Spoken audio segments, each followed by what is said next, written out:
तो अभी यहाँ पे बैठ के सभी बच्चे इस तरह से देख सकते हैं। और यहाँ पे जो बच्चे जिन्होंने काफ़ी टाइम से सीखा हुआ है योगा, तो यहाँ पर सिखाएंगे भी। यस भी, इसका नाम तो मुझे पता नहीं। कितने बच्चे हैं लगभग? कितने बजे? तो अब बस शुरुआत हो रही है। इतने सारे आसन यहाँ पर योगा में दे रखे हैं, काफ़ी बहुत सारे हैं, गिनने पड़ेंगे इतने। 1 2 3 4 5 2 3 4 5 6 7 लगभग 30-35 आसन यहाँ पे दे रखे हैं। और इतने लोग लगभग पूरे टोटल मिला के 50 लोग हैं। चलो बैठो, सुखासन में सभी लोग बैठ जाइए। तो आप सबसे पहले सुखासन, दोनों हाथ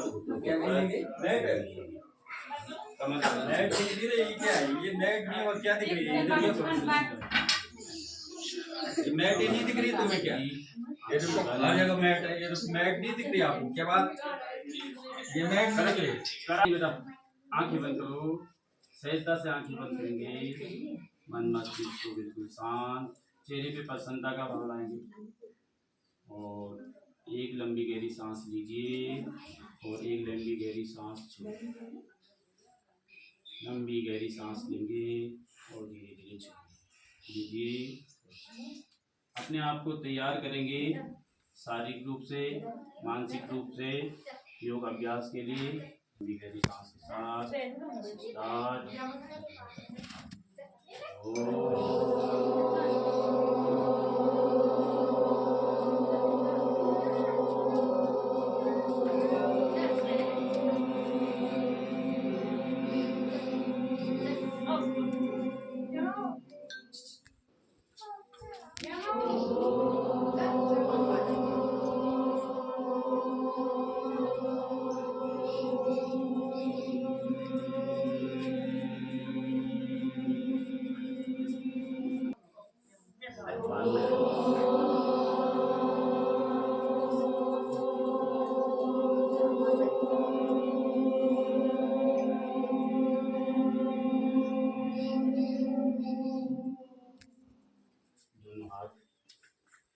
मुद्रा में, प्रणाम मुद्रा में हृदय पटल के सामने और गायत्री महामंत्र का जाप करेंगे।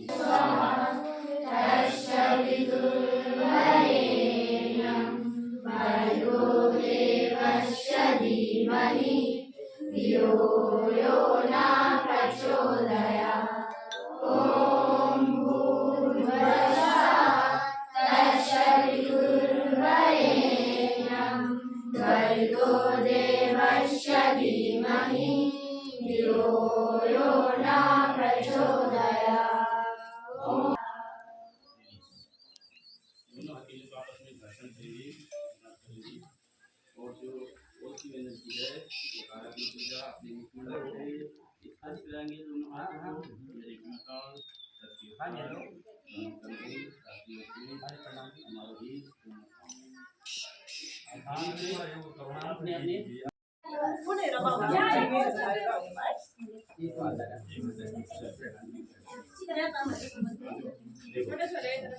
अब हम समझेंगे कि योग क्यों मनाया जाता है, योग दिवस क्यों मनाया जाता है, कब से मनाया जाता है, इसके बारे में थोड़ा आपको जानकारी दूंगा। सालेन अरे तुमसे क्वेश्चन पूछा जाएगा, क्या बोला सर ने? सुन लो ध्यान से। योग दिवस के बारे में सर बता रहे हैं क्या है, क्यों मनाते हैं, सुनना बेटा, क्या फायदा है इसके। इंटरनेशनल योगा डे कब से मनाया जाता है और क्यों मनाए जाते हैं और क्या इसका महत्व है, इस बारे में थोड़ा बता दूंगा। विश्व योग दिवस कब से और क्यों मनाया जाता है? 27 सितंबर 2014 को संयुक्त राष्ट्र महासभा UNGA के 69वें सत्र को संबोधित करते हुए भारत के माननीय प्रधानमंत्री श्री नरेंद्र मोदी जी ने विश्व समुदाय से अंतर्राष्ट्रीय योग दिवस को मनाने का आह्वान किया। 27 सितंबर 2014 को नरेंद्र मोदी जी ने विश्व समुदाय से क्या बताया सर? क्या बताया सर ने, कब शुरू हुआ था? फिर से बोलो सर, फिर से बोलो। सब सुनो बेटा, पहले एक बार विश्व योग दिवस कब और क्यों मनाया जाता है? कब शुरू हुआ था? सर ने पूछा कब शुरू हुआ था। 27 सितंबर 2014 को। हाँ, ध्यान से विश्व योग दिवस, ध्यान से सुना है। इसकी घोषणा हुई थी 27 सितंबर 2014 को संयुक्त राष्ट्र महासभा UNGA के 69वें सत्र को संबोधित करते हुए भारत के माननीय प्रधानमंत्री श्री नरेंद्र मोदी जी ने विश्व समुदाय से अंतर्राष्ट्रीय योग दिवस मनाने का आह्वान किया। उनसे हमारे मोदी जी ने बोला, मोदी जी ने इस मौके पर विश्व के सभी 195 देशों ने 195 पूरे विश्व को एक पटल पे लाने का प्रयास किया है। माननीय मोदी जी ने उन्होंने कहा है कि एक पृथ्वी सबको योग दिवस आज जरूरी नहीं है, शोर नहीं बेटा, आज जरूरी नहीं कि आज योग दिवस हो गया आज ही मनाया फिर छुट्टी, रोज इसको अपने जीवन में हमने उतारना है। मतलब इसको अपने जीवन में संकल्प लेना है, अपने जीवन की दिनचर्या को श्वास और प्रश्वास के साथ क्रिया करने हैं। श्वास को पीछे ले जाते हुए गर्दन को पीछे, सांस छोड़ते हुए गर्दन को धीरे धीरे आगे भी बचाना। इसको अभ्यास को हम करेंगे 5 बार। बात नहीं बेटा, पीछे बातें कर रहे, जगह कम हो रही है। एक सेकंड सर, आगे आ जाओ, एक सेकंड है। आगे आओ। सांस लेते हुए फिर ऊपर, फिर धीरे धीरे दाएं कंधे से शोल्डर को टच करेंगे, शोल्डर से गर्दन को लगाएंगे, बिल्कुल ढीला का चालन का अभ्यास। गाड़ी की जैसे साइकिल की सुई चलती है क्लॉकवाइज, बड़ा सकता धीरे धीरे इस प्रकार से चलाना है, बिल्कुल धीरे धीरे। सांस को नॉर्मल रखेंगे। चक्कर आते हैं, हाई बीपी है तो नहीं करेंगे और नहीं है तो करेंगे। उल्टा एंटी क्लॉकवाइज, एंटी क्लॉकवाइज।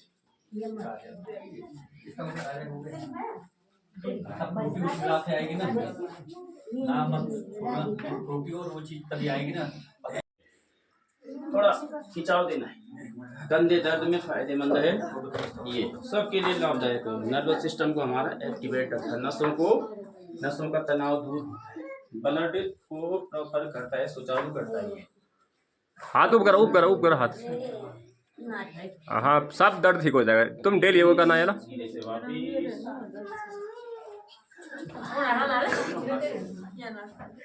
तो यहाँ पर देख सकते हैं, यहाँ दादी जी भी है, 2 दादी जी हैं, वो भी योगा करने के लिए आए हैं। बाएं से दाएं की ओर चेस्ट सांस के पीछे तुम खींच बांध रखा। रिवर्स उल्टा, पहले हमने क्लॉकवाइज किया, करो योगा करो।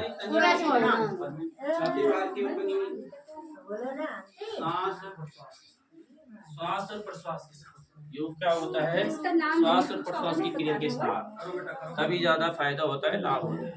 श्वास पीछे लेना है, प्रश्वास इनहेल, श्वास को लेना, एक्सहेल, श्वास को बाहर। इस प्रकार से करने से फायदा होता है। करो बेटा, सारे ऐसे करो, दोनों हाथ सामने, ये सम स्थिति है। इनहेल, यहाँ सांस लेंगे, एक्सहेल के साथ लेफ्ट टर्न करेंगे। लेफ्ट टर्न ये बिल्कुल स्ट्रेट, ये वाला पार्ट हमारे एल्बो सीधे। थोड़ी देर बने रहेंगे यहाँ पे, होल्ड रन, कुछ देर अपने आसन को बने रहेंगे। गर्दन पीछे कुछ देर बने रहेंगे बेटा, पीछे लगाओ हाथों, पीछे शाबाश, गर्दन भी पीछे, शाबाश, गर्दन भी पीछे, बहुत बढ़िया, गर्दन भी पीछे, रिलीज। देखो बेटा, होल्ड, ये लुक अप पोजीशन, बहुत बढ़िया। ये हमें डेली करना है और एक निश्चित समय तक। तो ये है वृक्षासन, करो शाबाश शाबाश। दूसरे पैर से कर दिया,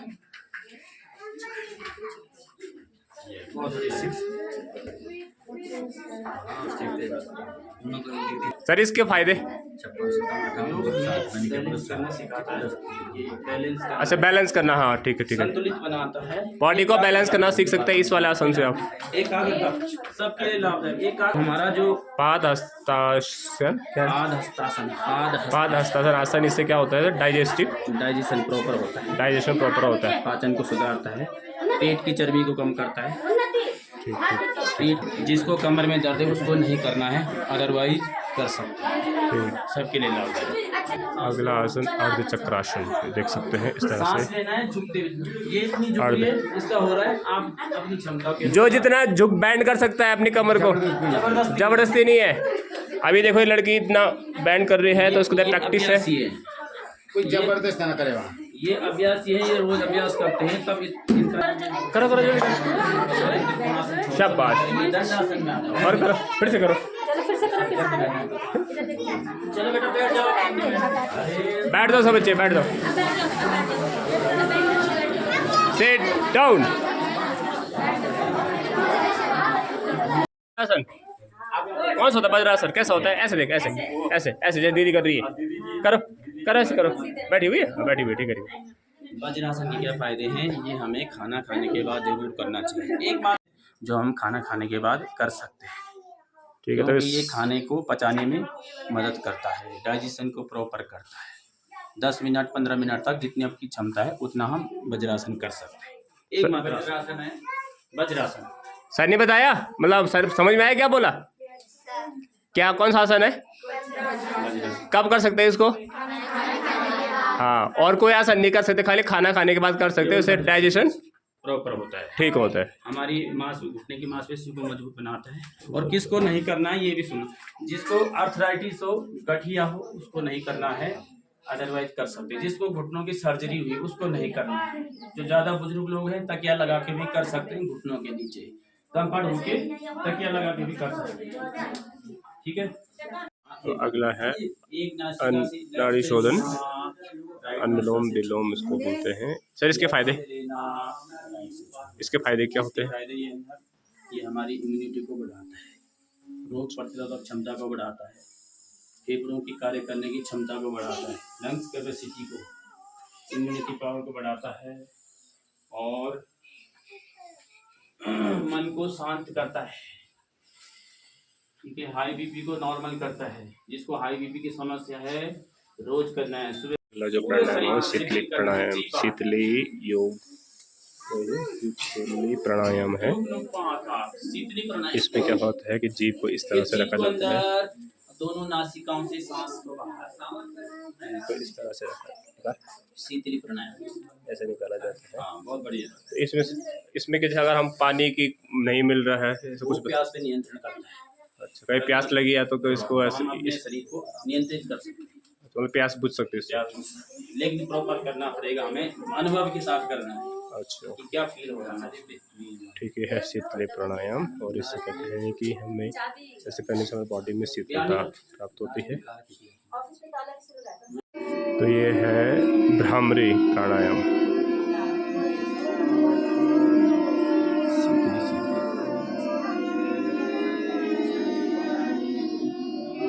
सर योग और प्राणायाम में क्या फर्क, मतलब क्या फ़र्क है योग और प्राणायाम में? तो क्या प्राणायाम में क्या फ़र्क है?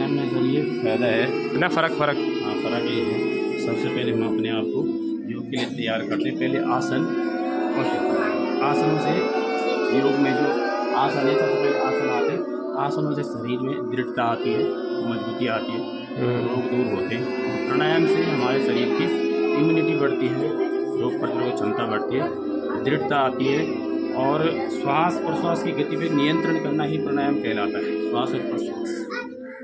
अच्छा, ठीक है। मतलब प्राणायाम जितने प्राणायाम बैठ के होते हैं ना, प्राणायाम बैठ के होता है, और योग भी हमें कुछ बैठ के होते हैं, कुछ खड़े में होते हैं। फिर योग से हमें ये फायदा है कि पहले हम शरीर को हम मजबूती प्रदान करते हैं, उसके बाद ही हम प्राणायाम करते हैं। पहले स्थिर करते हैं, स्थिर करने के बाद फिर हम लंग्स पे ध्यान देते हैं, फेफड़ों की कार्य क्षमता पे ध्यान देते हैं, और प्राणायाम पे ध्यान देते हैं। अच्छा, ठीक है, धन्यवाद।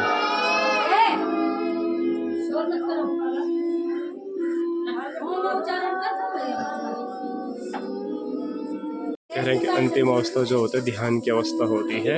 आप देख सकते हैं, आप सबसे पहले यहाँ प्रार्थना होती है, स्टार्टिंग योग का प्रारंभ प्रार्थना से होता है, और योग का समापन होता है ध्यान से। तब आखिरी जो इसकी जो उसका स्टेप है वो है ध्यान। आंखें बंद, पीठ गर्दन को सीधा, आंखें बंद, आंखें बंद, लंबी गहरी सांस, ओम का उच्चारण लंबी गहरी सांस के साथ।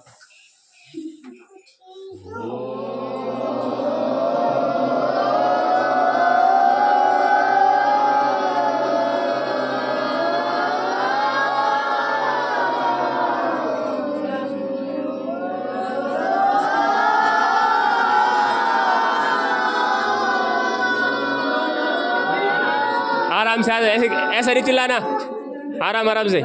ध्यान कैसा होता है?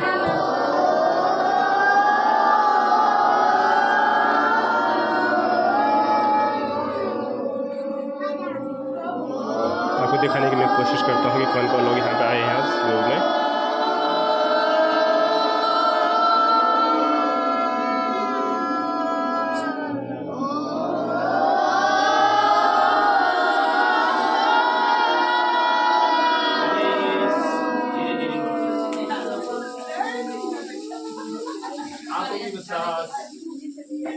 गाड़ी को नहीं भगाना है, जो फायदा होगा वो नहीं होगा। ओम के बहुत फायदे हैं। हाँ, अगर डिटेल में समझाऊंगा ओम के कई फायदे हैं, स्पीड नहीं लगाने। अब हम संकल्प करेंगे लास्ट में, उसके बाद प्रार्थना करेंगे। संकल्प करेंगे तो एक हाथ को सीधा प्रार्थना करेंगे, प्रतिज्ञा करेंगे, संकल्प करेंगे। संकल्प योग सत्र का समापन इस संकल्प के साथ। लास्ट में संकल्प योग सत्र का समापन। हमें अपने मन को हमेशा संतुलित रखना है। इसी में हमारा आराम से हमारा आत्म विकास समाया है। मैं अपने कर्तव्य स्वयं के प्रति, कुटुंब के प्रति, कार्य, समाज और विश्व के प्रति शांति, आनंद और स्वास्थ्य के प्रचार के प्रति प्रतिबद्ध हूँ। ठीक है, ये अपने जीवन में उतारना है हमें। अपने मन को शांति पाठ होगा। आंखें बंद।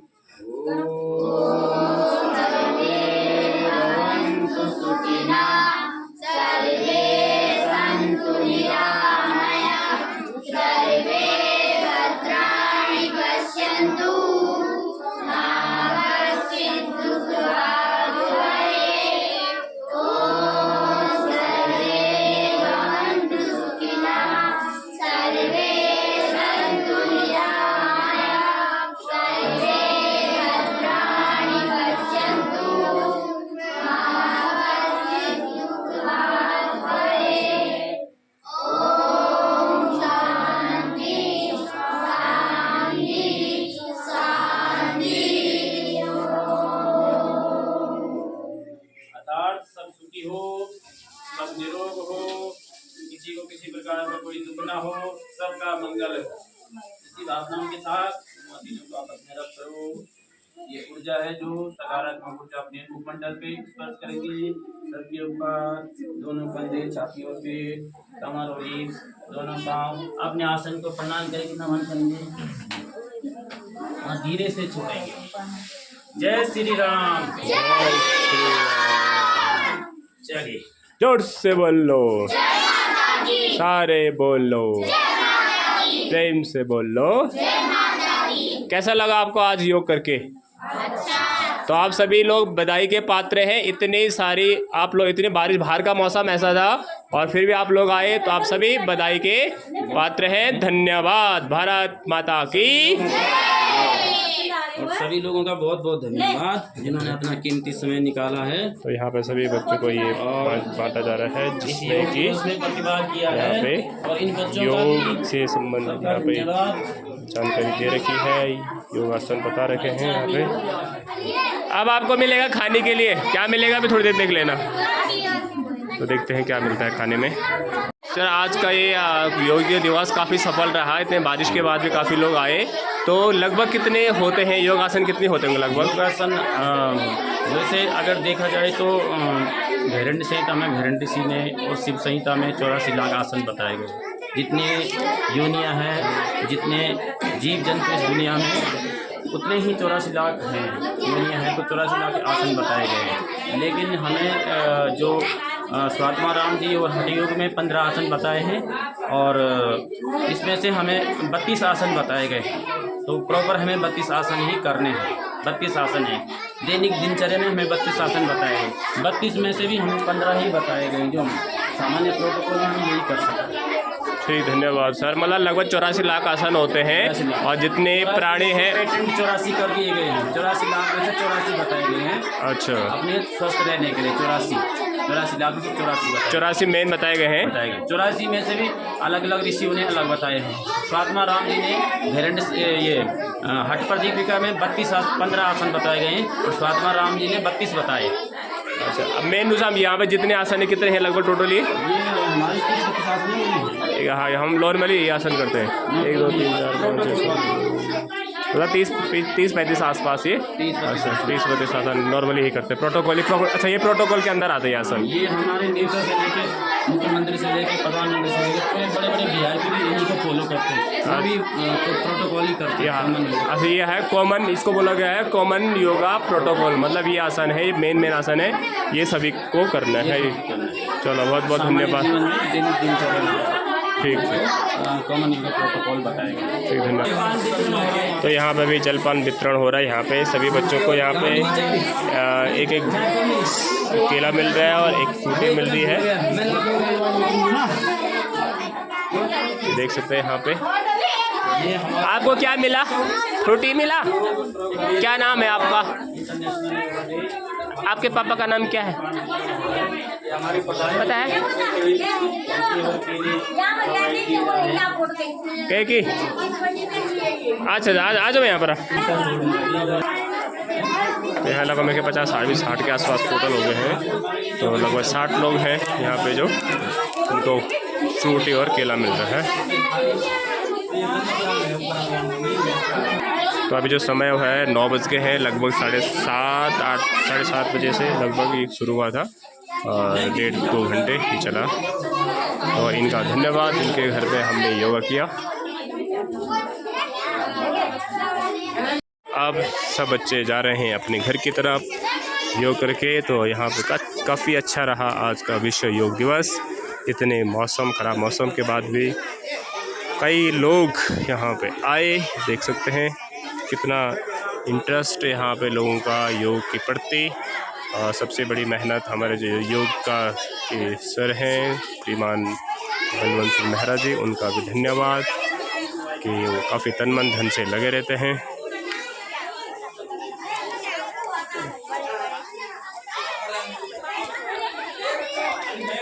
चलो बच्चे पार्टी, चलो बच्चे, चप्पल खाएं तो भाई अपने से उठाओ भाई। चलो, आराम जाना है यार, आराम जाना। चलो, केले के छिलके रास्ते मत फेंकना है, साइड फेंकना है। हाँ, केले के छिलके रास्ते में नहीं फेंकना, साइड। चलो, आराम चलो।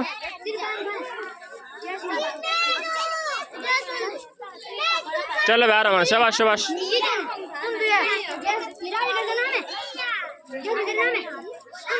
आजकल पूरे खेतों में हर जगह हरियाली ही छाई हुई है, हरियाली बिल्कुल पूरी तरह से।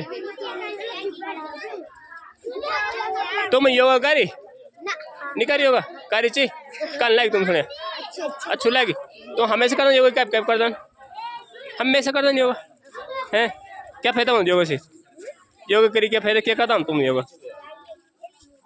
बड़े हो योगा करी थे बड़े हो ना ठीक है। हाँ कोई बात नहीं। आप बच्चों जैसे कि अभी आज हमने यहाँ पे पूरा योग किया, काफ़ी आनंद आया, काफ़ी अच्छा लगा। तो इसका इतिहास क्या है, इसका इतिहास क्या है, योग का इतिहास क्या है? योग पर हमारी भारत की धरोहर है, भारत की परंपरा है, प्राचीन संस्कृति से है। योग विद्या हमारी 15,000 वर्ष पूर्व से चली आ रही है। महर्षि पतंजलि जो योग के प्रणेता कहा जाता है, उन्होंने योग का उद्गम किया है, उन्होंने योग विद्या को विश्व पटल पे लाया। महर्षि जो पतंजलि जो ऋषि थे, उन्होंने योग विद्या को उजागर किया है। ये विद्या हमारी लुप्त हो गई थी, कहीं हमारे कागजों में ही रह गई थी, लेकिन उनको उजागर किया इस विद्या को और विश्व समुदाय के सामने रखा। तो महर्षि पतंजलि योग के बहुत बड़े प्रणेता थे और बहुत बड़ी उन्होंने योग का उद्गम किया और अनेक भाष्य लिखे उन्होंने योग पे, अनेक किताबें लिखी, जैसे पतंजलि योग दर्शन है उन्होंने लिखा। उनमें उन्होंने आसन प्राणायाम 8 अंग बताए गए योग, उनके अष्टांग योग के अनुसार उनका अष्टांग योग में बताया गया 8 अंग, यम नियम आसन प्राणायाम प्रत्याहार धारणा ध्यान और समाधि। तो उसके प्रत्येक के 5 हैं, यम के भी हैं 5 है, अहिंसा, सत्य, अस्तेय, ब्रह्मचर्य, अपरिग्रह। वो यही छोड़ना है। नियम के 5 है, 5 पॉइंट दे रखे हैं। ये बहुत विस्तार से आपको बताना पड़ेगा। सोच, संतोष, तप, स्वाध्याय, ईश्वर, प्राणिधान। फिर आसन है, स्थिर और सुखपूर्वक जिसको किया जाए वही आसन कहलाता है। पतंजल योग सूत्र में 46वें श्लोक में लिखा उन्होंने, स्थिर सुखम आसनम, संस्कृत में श्लोक। स्थिर और सुखपूर्वक जिसको किया जा सके वही आसन कहलाता है। और प्राणायाम को उन्होंने परिभाषित किया है, तस्मिन् सति श्वास प्रश्वास योग गति विच्छेद प्राणायाम। तस्मिन् सति श्वास प्रश्वास योग गति विच्छेद प्राणायाम। श्वास और प्रश्वास की गति का विच्छेद करना ही प्राणायाम कहलाता है। आयाम करना, प्राणों का, प्राण मतलब प्राण होता है, आयाम मतलब उसको देना होता है। जैसे हमने सांस ली, नाड़ी शोधन प्राणायाम लेते हैं, तो हमने अपने फेफड़े को प्राणवायु दी, उसका मतलब इससे लगाया जाता है। अनेक जो हमारे ग्रंथ है उनमें हमें योग के बारे में जानकारी मिलती है। ऋग्वेद सबसे पुराना वेद है, 4 वेद हैं, ऋग्वेद, यजुर्वेद, सामवेद और अथर्ववेद। तो ऋग्वेद से ये परंपरा चली आ रही है। ऋग्वेद में भी उसका उल्लेख मिलता है योग का। ऋग्वेद में सबसे पुराना वेद, उसमें भी योग। तो ऋग्वेद ये तो हमारे सत्य सनातन धर्म में अनादिकाल से चला आ रहा है, जब से ये पृथ्वी है। तो शंकर भगवान ने भी उसमें योग का उल्लेख किया है। शिव जी, हमारे जो शंकर भगवान है भोलेनाथ, वो भी सबसे बड़े योगी थे। तो उन्होंने भी आदि योग, आदि गुरु के नाम से उन्हें जाना जाता है। शिव संहिता में उन्होंने इसका वर्णन किया है। उन्होंने माता पार्वती को सिखाया। माता पार्वती ने जन जन के लिए इस योग को, जन समुदाय के लिए, विश्व समुदाय के लिए उन्होंने स्वास्थ्य के लिए योग को शिव जी से आह्वान किया कि हमें योग धरती के लिए, पृथ्वी के लिए लाना है, जन जन के तक पहुंचाना है। नहीं तो शिव जी इस रहस्य को नहीं बता रहे थे। शिव जी इस रहस्य को अपने आप रख रहे थे, गूढ़ रख रहे थे, अपने आप अंदर छिपाए हुए रख रहे थे। माता पार्वती ने उनसे अनुरोध किया कि ये जन जन तक पहुंचा इस विद्या को। तो शिव जी भी हमारे बहुत बड़े योगी थे। श्री कृष्ण जो हमारे कृष्ण भगवान है, उन्होंने योग बहुत बड़े योगी थे। गीता में योग लिखा है, समस्तों योगा उच्यते और योगा कर्म सुखो अर्थात जीवन में समानता लाना योग है, कर्म में कुशलता लाना योग है। मतलब उन्होंने कर्म योग पे ज़्यादा फोकस डाला है, कर्म योग पे ज़्यादा बल दिया है। बहुत बहुत धन्यवाद का इतनी विस्तृत जानकारी आपने हमको दी। बहुत बहुत धन्यवाद।